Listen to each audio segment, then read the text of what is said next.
Yes, alhamdulillah. Yang ditunggu-tunggu akhirnya tiba. Shin Tae-yong akan latih tim ASEAN lawan Manchester United. Kira-kira bagaimana kelanjutannya? Dan siapa saja pemain yang dibawa? Begini info menariknya. Nah, ini mantap betul. Tak hanya dapat dukungan dari fans Garuda, Ira juga jagokan timnas Indonesia layak lolos Piala Dunia 2026. Kira-kira apa alasan Irak jagokan timnas Indonesia? Ini dia fakta mengejutkannya. Wah. Ada apa ini? Jelang lawan Australia dan Bahrain, FIFA kabarkan salah satu pemain Indonesia dilarang bermain sepak bola seumur hidup. Kira-kira ada apa dengan pemain tersebut? Yuk saksikan beritanya hingga selesai.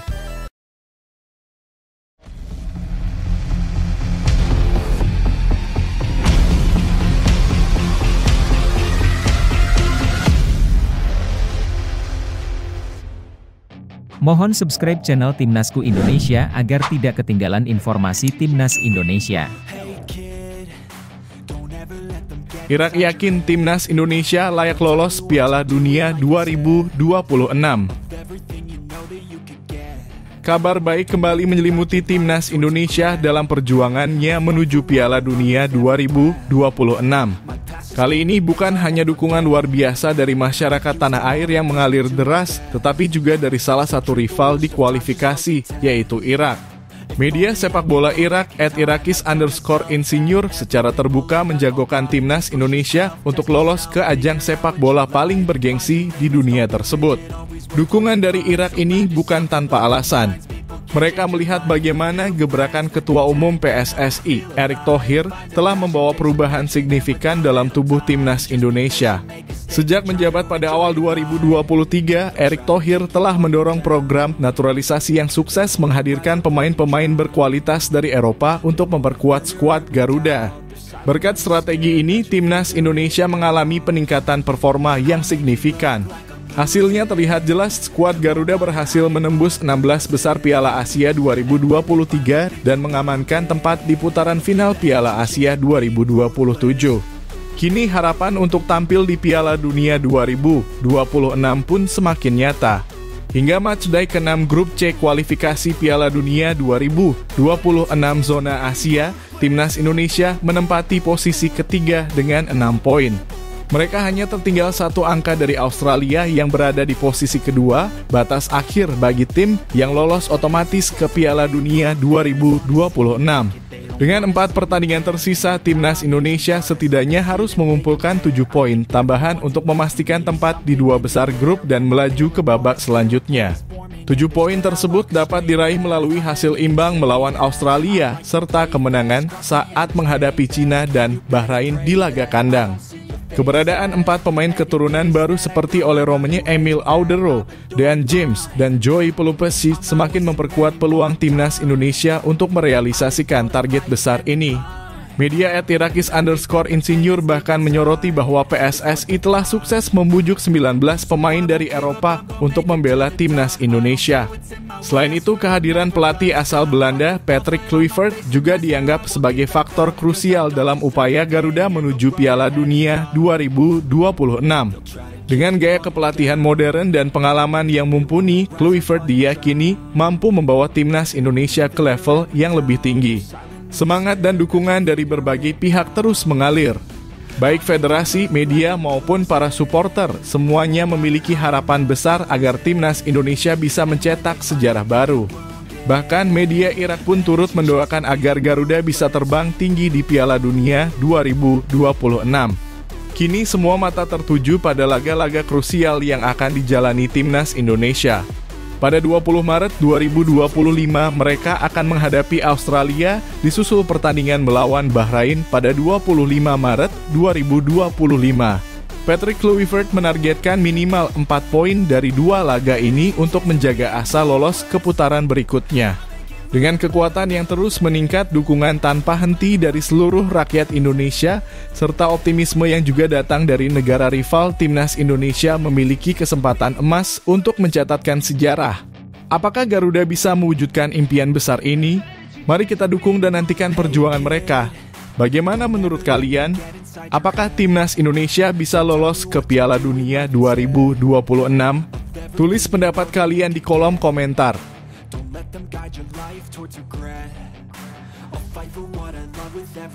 Shin Tae-yong akan latih tim ASEAN. Fans Garuda akhirnya bisa menyaksikan langsung kepelatihan Shin Tae-yong dalam laga yang penuh gengsi. Tak main-main, pelatih asal Korea Selatan ini dirumorkan akan menangani tim ASEAN All-Star untuk menghadapi raksasa Eropa, Manchester United, dalam pertandingan pramusim yang akan digelar Mei mendatang. Manchester United, salah satu klub terbesar di Liga Inggris, dikabarkan akan kembali ke Asia Tenggara setelah 16 tahun absen.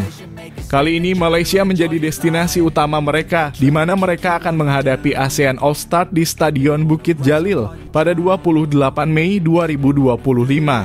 Selain Malaysia, The Red Devils juga dijadwalkan melakoni laga di Hong Kong.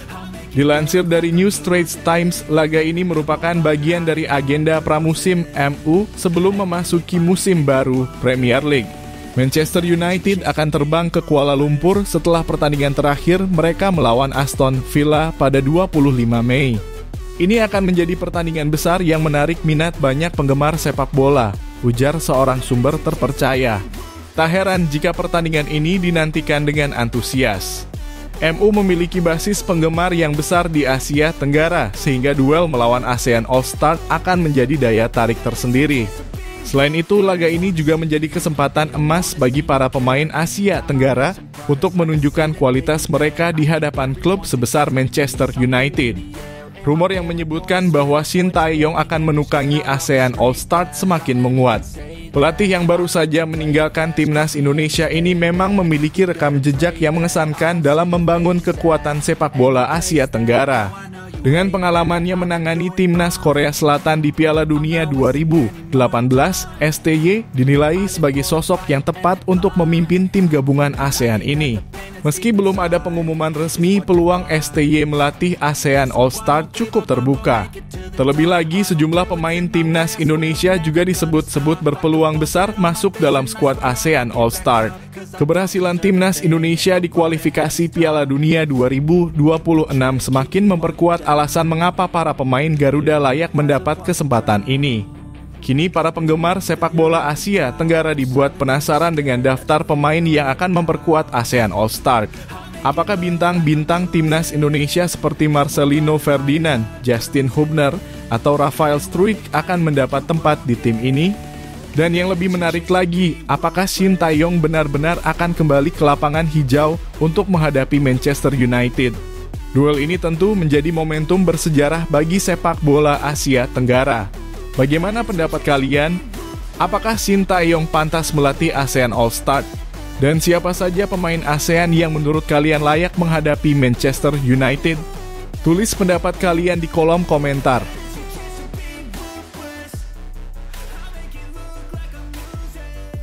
Direstui Erick Thohir, JIS jadi arena laga timnas Indonesia.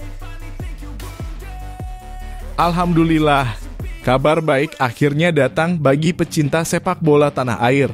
Ketua Umum PSSI Erick Thohir telah merestui penggunaan Jakarta International Stadium dalam kurung JIS sebagai arena laga timnas Indonesia. Setelah sekian lama dihantui rumor bahwa JIS adalah korban politik akibat pembangunan yang dilakukan oleh pemerintah daerah yang dianggap tidak sejalan dengan pemerintah pusat. Kini stadion megah tersebut akhirnya mendapatkan pengakuan resmi dari PSSI. Kepastian ini datang setelah pertemuan antara Erick Thohir dan Gubernur Jakarta, Pramono Anung Wibowo, di Balai Kota Jakarta pada 3 Maret 2025. Dalam pertemuan tersebut, keduanya membahas kolaborasi antara PSSI dan pemerintah Provinsi DKI Jakarta untuk meningkatkan kualitas infrastruktur di sekitar JIS, termasuk akses transportasi publik dan penyediaan lahan parkir yang selama ini menjadi kendala utama bagi para supporter. Sebagai stadion berstandar internasional dengan kapasitas lebih dari 80.000 penonton, JIS memang sudah lama diidamkan sebagai kandang resmi timnas Indonesia. Namun berbagai spekulasi politik membuat stadion ini seolah-olah terabaikan dalam agenda pertandingan resmi. Kini dengan restu dari Erick Thohir, pintu bagi JIS untuk menjadi salah satu pusat sepak bola nasional semakin terbuka lebar.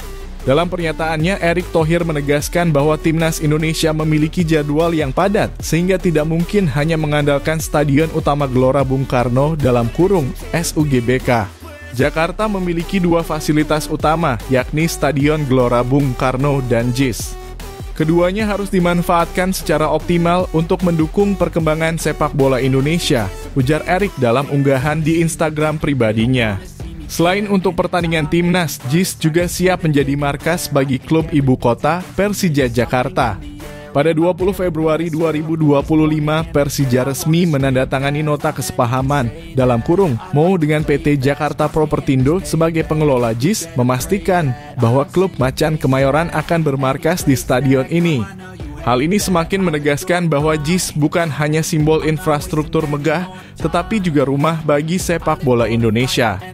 Dukungan untuk penggunaan JIS sebagai arena laga Timnas Indonesia pun semakin deras mengalir dari berbagai kalangan, termasuk supporter setia Timnas Garuda. Dengan fasilitas kelas dunia, rumput berkualitas tinggi, serta kapasitas besar yang mampu menampung puluhan ribu supporter, JIS diharapkan mampu memberikan atmosfer luar biasa dalam setiap pertandingan Timnas Indonesia. Bagaimana menurut kalian, Sobat Garuda? Apakah JIS layak menjadi kandang utama Timnas Indonesia? Tulis pendapat kalian di kolom komentar dan dukung terus sepak bola Indonesia.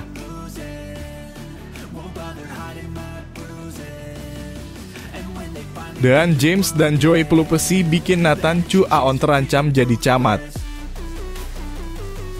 Nathan Chu Aon kini menghadapi ancaman besar di Timnas Indonesia. Kedatangan dua pemain keturunan baru, dan James dan Joey Pelupesi, membuat persaingan di posisi bek kiri dan gelandang bertahan semakin ketat. Dengan masuknya dua nama ini, peluang Nathan untuk mendapatkan menit bermain di Timnas Indonesia semakin kecil. PSSI baru saja mengumumkan bahwa proses naturalisasi tiga pemain keturunan sedang berlangsung, yaitu Dean James, Emil Audero, dan Joey Pelupesi. Ketiga pemain ini diharapkan mampu meningkatkan kualitas skuad Garuda. Namun dengan bertambahnya kekuatan ini, ada beberapa pemain yang kemungkinan besar akan kehilangan tempatnya di tim utama. Salah satu nama yang posisinya terancam adalah Nathan Chu Aon. Pemain 23 tahun ini sebenarnya berposisi asli sebagai bek kiri, tetapi di Timnas Indonesia ia lebih sering dimainkan sebagai gelandang bertahan. Namun kini kedua posisinya mendapatkan tambahan pemain berkualitas yang membuatnya semakin sulit bersaing. Dan James yang juga berposisi sebagai bek kiri diprediksi bakal menjadi pesaing utama Nathan. Selain itu, Pratama Arhan dan Saina Patinama sudah lebih dulu mengisi posisi tersebut.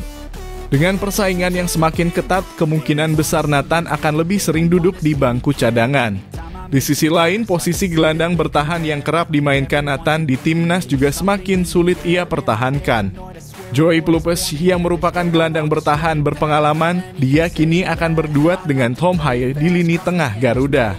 Pelupesi dikenal memiliki kemampuan defensif yang solid dan diprediksi akan menjadi pilihan utama pelatih Patrick Kluivert.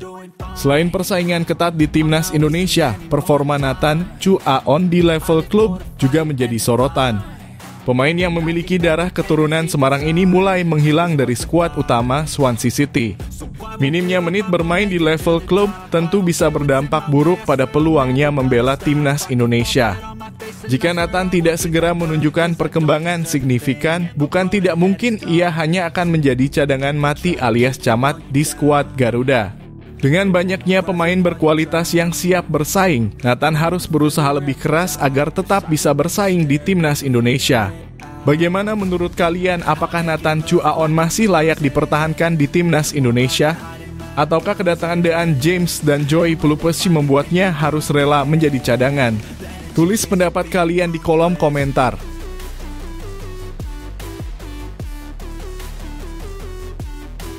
Vietnam dibuat ketar-ketir Timnas Indonesia kedatangan pemain naturalisasi baru. Vietnam kini dibuat ketar-ketir dengan kekuatan baru yang dimiliki Timnas Indonesia. Pasalnya, skuad Garuda akan segera diperkuat oleh 3 pemain naturalisasi keturunan Belanda yang tengah dalam proses finalisasi. Mereka adalah Emil Audero, Joy Pelupeschi, dan Daan James. PSSI tengah berupaya mempercepat proses naturalisasi ketiga pemain tersebut agar bisa segera bergabung dengan timnas Indonesia sebelum laga krusial melawan Australia dan Bahrain dalam kualifikasi Piala Dunia 2026. Duel melawan Australia dijadwalkan berlangsung pada 20 Maret 2025 di Sydney. Sementara laga kontra Bahrain akan digelar pada 25 Maret 2025 di Stadion Utama Gelora Bung Karno, Jakarta. Namun bukan hanya untuk kualifikasi Piala Dunia 2026 saja kehadiran para pemain ini menjadi ancaman. Media Vietnam Soha.vn mengungkapkan bahwa ancaman terbesar bagi timnas Vietnam adalah jika ketiga pemain naturalisasi ini turut berlaga di Piala AFF. Mereka khawatir timnas Indonesia akan menjadi tim yang lebih kuat dan sulit dikalahkan di ajang regional tersebut. Timnas Indonesia menambah 3 bintang naturalisasi, timnas Vietnam bisa menghadapi tantangan dan ancaman besar, tulis Soha.vn. Beberapa bintang dari Eropa diperkirakan akan segera debut untuk tim Indonesia dalam waktu dekat dan menjadi lawan tangguh bagi tim Vietnam. Jika para pemain ini mengenakan kostum timnas Indonesia di Piala AFF, tentunya timnas Vietnam akan punya pesaing yang sangat tangguh dalam waktu dekat. PSSI pun tidak tinggal diam dalam memastikan proses naturalisasi berjalan lancar. Arya Sinulinga, anggota Exco PSSI, mengonfirmasi bahwa ketiga pemain tersebut kemungkinan akan mengambil sumpah WNI di Eropa. Hal ini dilakukan agar mereka bisa tetap fokus dengan kompetisi masing-masing di negara tempat mereka bermain. Karena mereka tidak bisa ke Indonesia karena lagi bertanding, nanti saja saat melawan Australia, semua pemain yang berada di luar akan langsung ke sana. Makanya kami sedang mencari tempat agar mereka bisa berkumpul di Eropa. 1 di Belanda, 1 di Belgia, dan 1 di Italia, jadi kami akan mencari tempat yang cocok, ungkap Arya Sinulinga. Selain tambahan pemain berkualitas dari Eropa, timnas Indonesia juga sedang menjalani era baru di bawah asuhan pelatih ternama Patrick Kluivert. Kombinasi antara strategi pelatih berpengalaman dan masuknya pemain keturunan diyakini bisa membawa Indonesia semakin kompetitif di level Asia. Dengan berbagai perubahan signifikan ini, banyak pihak bertanya-tanya apakah timnas Indonesia mampu lolos ke Piala Dunia 2026? Ataukah justru akan menjadi kekuatan baru yang mendominasi Asia Tenggara, termasuk menjadi mimpi buruk bagi timnas Vietnam? Bagaimana menurut kalian, apakah timnas Indonesia siap menaklukkan Asia? Tulis pendapatmu di kolom komentar.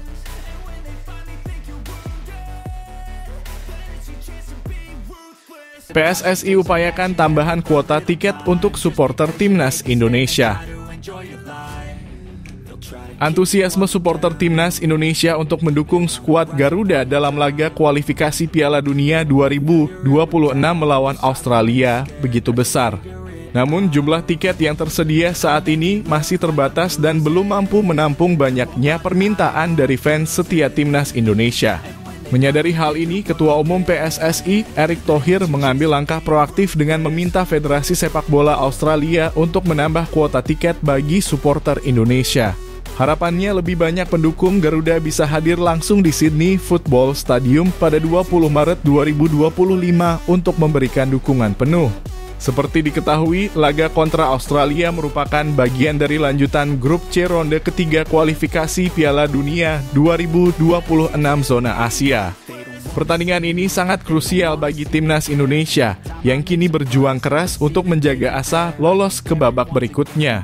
Kehadiran supporter di stadion tentu menjadi faktor penting yang dapat meningkatkan moral para pemain. Erick Thohir menegaskan bahwa PSSI saat ini tengah bernegosiasi dengan pihak penyelenggara di Australia agar mereka membuka kembali penjualan tiket tambahan.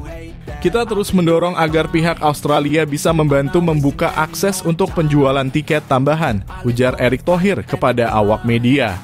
Ia juga menjelaskan bahwa sistem penjualan tiket yang diterapkan oleh pihak Australia dilakukan secara bertahap. Sebagian tiket telah dijual lebih dulu dan kemungkinan akan ada tambahan dalam waktu dekat. Memang kemarin mereka menjual sebagian tiket dulu. Insya Allah akan dibuka lagi dalam waktu dekat. Antusiasme supporter Indonesia luar biasa. Terima kasih, ini bagian dari menunjukkan bahwa kita adalah bangsa yang besar, tambahnya. Sebelumnya, pihak penyelenggara di Australia telah membuka penjualan tiket, tetapi jumlah yang tersedia masih jauh dari cukup untuk menampung antusiasme pendukung timnas Indonesia. Oleh karena itu, PSSI mengambil langkah cepat dengan mengajukan permintaan penambahan kuota tiket yang rencananya akan mulai dijual pada 3 Maret 2025. Saat ini tercatat sekitar 3.250 tiket sudah berhasil diamankan oleh supporter Indonesia. Namun jumlah ini masih terbilang sedikit jika dibandingkan dengan banyaknya permintaan dari masyarakat yang ingin menyaksikan langsung perjuangan timnas Garuda di Sydney. Jika supporter kita datang dalam jumlah besar, tuan rumah pun akan merasakan tekanannya. Ini bagian dari dukungan maksimal yang bisa kami upayakan dari PSSI, lanjut Erick Thohir. Meski begitu, Erick menegaskan bahwa keputusan akhir mengenai penambahan kuota tiket sepenuhnya berada di tangan panitia lokal di Australia. PSSI hanya bisa terus mendorong agar semakin banyak supporter Indonesia yang bisa hadir langsung di stadion. Tentu semua ada aturannya dari panitia Australia. Namun kami akan terus berusaha karena kami tahu antusiasme supporter Indonesia luar biasa, pungkasnya. Dengan dukungan penuh dari supporter, diharapkan timnas Indonesia dapat tampil maksimal dan memberikan perlawanan sengit kepada Australia. Peran supporter di stadion bukan hanya sekadar memberikan motivasi kepada pemain, tetapi juga menunjukkan bahwa timnas Indonesia memiliki pendukung yang luar biasa di kancah internasional. Nah, bagaimana menurut kalian? Apakah kalian optimis timnas Indonesia bisa memberikan kejutan di laga melawan Australia? Tulis pendapat kalian di kolom komentar.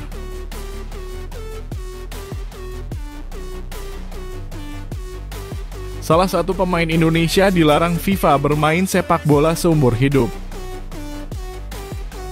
Timnas Indonesia tengah sibuk melakukan persiapan menghadapi 2 laga penting di kualifikasi Piala Dunia 2026 melawan Australia dan Bahrain. Namun di tengah fokus persiapan ini, sebuah kabar mengejutkan datang dari FIFA yang mengungkap daftar 63 pemain yang dilarang bermain sepak bola seumur hidup.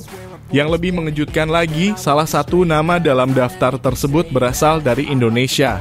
FIFA secara resmi merilis daftar pemain yang dikenakan sanksi berat ini dengan berbagai alasan, mulai dari pengaturan skor, kekerasan terhadap wasit, hingga kasus doping. Hukuman ini bersifat permanen dan membuat para pemain yang masuk dalam daftar tersebut tidak bisa lagi berkarier di dunia sepak bola profesional. Bagi banyak pemain, ini adalah akhir dari perjalanan mereka di lapangan hijau. Salah satu kasus yang menjadi sorotan utama adalah yang menimpa Mursyid Effendi, mantan pemain timnas Indonesia. Namanya masuk dalam daftar hitam FIFA karena insiden kontroversial yang terjadi di Piala Tiger 1998. Dalam pertandingan melawan Thailand, Mursyid Effendi dengan sengaja mencetak gol bunuh diri yang akhirnya membuat Indonesia kalah dengan skor 3-2. Aksi ini diduga dilakukan dengan sengaja sebagai strategi agar Indonesia lolos ke babak selanjutnya dengan menghadapi lawan yang lebih mudah. Pada saat itu, sistem turnamen menempatkan juara grup untuk berhadapan dengan Vietnam sebagai tuan rumah, sementara runner-up akan menghadapi Singapura yang dinilai sebagai lawan yang lebih ringan. Namun taktik ini berakhir sia-sia setelah Indonesia tetap kalah di babak semifinal dan Singapura justru keluar sebagai juara turnamen. Keputusan Mursyid Effendi untuk mencetak gol bunuh diri tersebut langsung mendapat kecaman luas.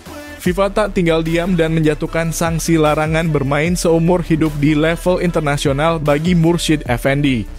Keputusan ini menjadi pelajaran besar bagi dunia sepak bola bahwa manipulasi hasil pertandingan adalah tindakan yang tidak dapat ditoleransi. Kabar ini tentu menjadi peringatan bagi sepak bola Indonesia untuk terus menjaga integritas dan fair play di setiap pertandingan. Apalagi saat ini timnas Indonesia sedang dalam tren positif dengan semakin banyaknya pemain berkualitas yang memperkuat skuad Garuda. Insiden masa lalu seperti ini seharusnya menjadi pengingat agar sepak bola Indonesia terus berkembang dengan cara yang sportif dan profesional. Bagaimana menurut kalian? Apakah sanksi FIFA terhadap Mursyid Effendi dan para pemain lain sudah tepat? Ataukah ada hal lain yang perlu dipertimbangkan? Tulis pendapat kalian di kolom komentar.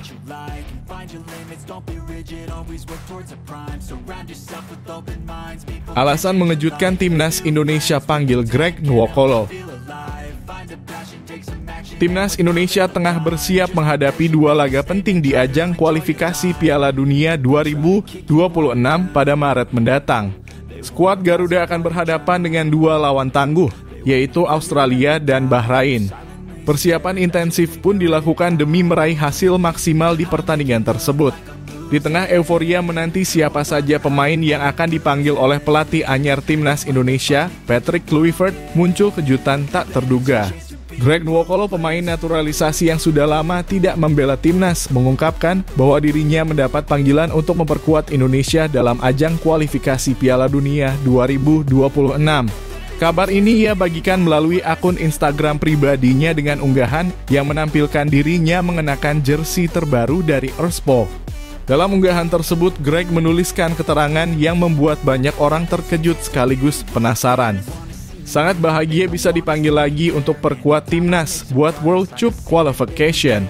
Ayo Garuda kita kasih yang terbaik, tulis Greg dalam keterangan unggahannya. Namun ternyata apa yang diungkapkan oleh Greg hanyalah candaan semata. Unggahan tersebut bukanlah pengumuman resmi, melainkan bagian dari promosi jersey terbaru Erspo yang dikenakannya. Ia pun menambahkan pesan lucu di akhir unggahannya, seolah menyadari bahwa banyak orang akan mempertanyakan usianya yang kini sudah tidak muda lagi. Tolong, jangan ada komentar udah tua di sini ya, tambahnya. Meskipun hanya candaan, unggahan Greg Nwokolo ini berhasil menarik perhatian banyak pecinta sepak bola di tanah air. Pasalnya, Greg sempat menjadi bagian dari Timnas Indonesia pada masa jayanya dan memiliki catatan 8 caps dengan 2 gol. Kecepatan dan kemampuannya dalam menggiring bola membuatnya sempat menjadi salah satu pemain andalan Timnas di lini depan. Kini Greg Nwokolo berstatus tanpa klub sejak tahun 2024. Meski tidak lagi aktif bermain di kompetisi profesional, namanya masih sering muncul dalam diskusi sepak bola, terutama karena ia beberapa kali mempertanyakan kredibilitas pundit yang kerap mengkritik performa Timnas Indonesia. Momen ini juga menjadi pengingat bagi para penggemar sepak bola bahwa pemilihan pemain di Timnas Indonesia selalu menjadi topik yang menarik untuk diperbincangkan. Dengan hadirnya pelatih baru seperti Patrick Kluivert, publik tentu menantikan strategi dan komposisi pemain yang akan diterapkan dalam menghadapi laga-laga krusial mendatang.